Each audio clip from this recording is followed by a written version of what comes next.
ভাই আজকে মদ কিনতেই হবে বুঝলি, আজকে মদ না কিনলে হবে না, কাউন্টার বন্ধ, দুদিন পরেই ভোট, আর ভোটের মদ লাগবেই ভাই।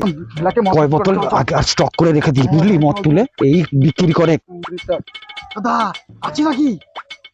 আছে তো, কিন্তু দাম একটু বেশি লাগবে।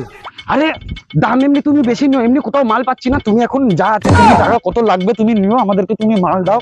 এমনি ভোট দুদিন পরে তুমি তো জানোই কিরকম কি, তুমি আমাদের মাল দাও, টাকাটা দে। এই নাও নাও দাদা।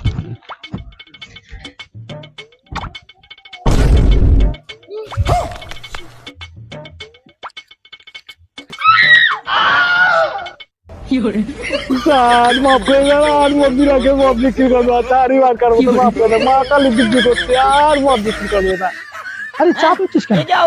আমি তো ভোটের জন্য মাল পাচ্ছি না, তোর কি হবে? আপনিও স্যার শুধু শুধু ভয় দেখালেন। বলুন বলুন কোন ব্যান্ড লাগবে?